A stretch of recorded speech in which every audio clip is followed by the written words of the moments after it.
ভাই সৌদি আরব আসার পরে আজকে কয় মাস হয়েছে নাইছে? ভাই আমি এসেছি আজকে 4 মাস। 4 মাস কাজ পাইছেন? কাজ এখনো পাইনি, আসে বড় রুমের মধ্যে বয়া।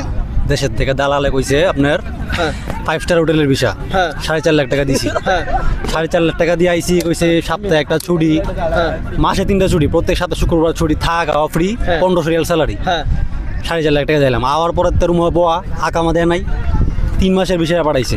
কইছে 5 স্টার বিষয় লাগাইলে কোম্পানি বিষয় লাগাই দিব, এন থেকে কোম্পানি টাকা পয়সা দিব। কোম্পানি কিছু জানে, কোম্পানি বলতে গেলেই নাই। আমারে এন 3 মাস আইন রুমে বয়া রাখছে, কোনো কাজ কাম কিছু নাই। আমার যে কোম্পানির কথা আনছে, আমি কোম্পানিতে কিচ্ছুই দেই নাই, মানে ফ্রি বিষয় যেটা রেখো, কোনো কাজ কামে মিল টিল নাই কিছু নাই।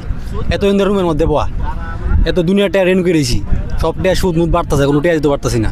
আর এখন অবস্থা পুরাই খারাপ। দালালে ফোন দিলে আজকে কামা দিব, কালকা দিব, এই কাম দিব, এই কাম দিব। আমার তো তুই যে কামের কথা কই আনছে, এই কাম তো আমার তো দেশ নাই, রুমের মধ্যে বয়া রাখছস। আসলে আপনাদের আমি কি বলবো, দেখা গেছে প্রিয় দেশবাসী, আপনাদের আমি বলি যে আসলে এই যে লোকগুলো দেখতেছে, এই লোকগুলো কোনো কাজ নাই। যাদের কাজ নাই এরা এরকমের একটু মানসিক শান্তির জন্য এই পার্কে আইসা একটু মানসিক শান্তিটা উপভোগ করে। এই যাদের কাজ নাই এরা অনেক ঋণ। এই যে লোকটা শুনলেন যে 4 মাস আইসা আকামা পায় নাই, কোনো কাজ পায় নাই, কিন্তু সে বুঝতেছে যে তার বাড়িতে কি অবস্থা, এখানে কি অবস্থা। কারণ এখানে একটা রিয়াল কেউই কারো দিবে না, সে যদি না খাইয়াও থাকে। এইটা হচ্ছে বিদেশ। কিন্তু বিদেশ আপনারা আসবেন জেনে শুনে, তারপরে বিদেশ আসবেন।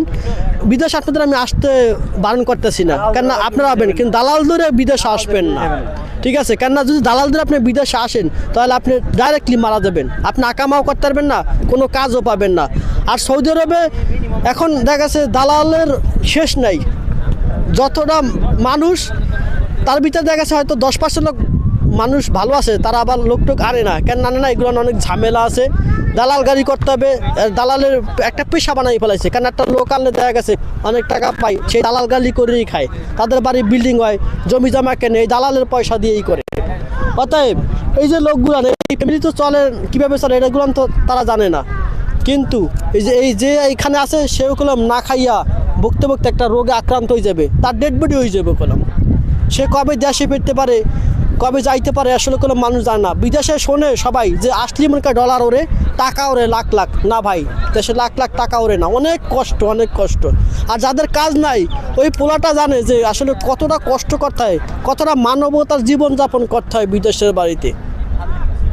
একটা জিনিস তো মনে চাইলেই খাইতে পারে না, এটা খাবার তো দূরের কথা, কিন্তু ঘুমাইতে গেলে একটা পানি কিনে খাবে, পানি কিনেটাও খাইতে পারে না।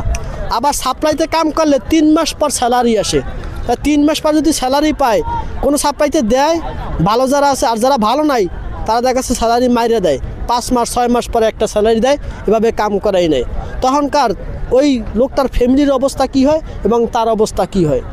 অতএব এখন যারা বিদেশে আসতে আসেন, আপনাদের 2 হাত জোরে করে বলতেছি, আপনারা একটু বুঝে শুনে তারপরে বিদেশে আসবেন, আর নাহলে বিদেশে আপনারা আসবেন না। এখানে লোকগুলো সব হচ্ছে বেকার, এই সব লোক বেকার।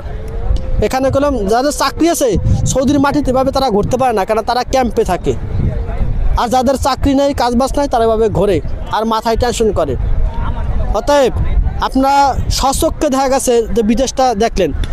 আর আমার এই চ্যানেলটি ইউপি সাকিব চ্যানেলটি সাবস্ক্রাইব করে আমার পাশে থাকবেন।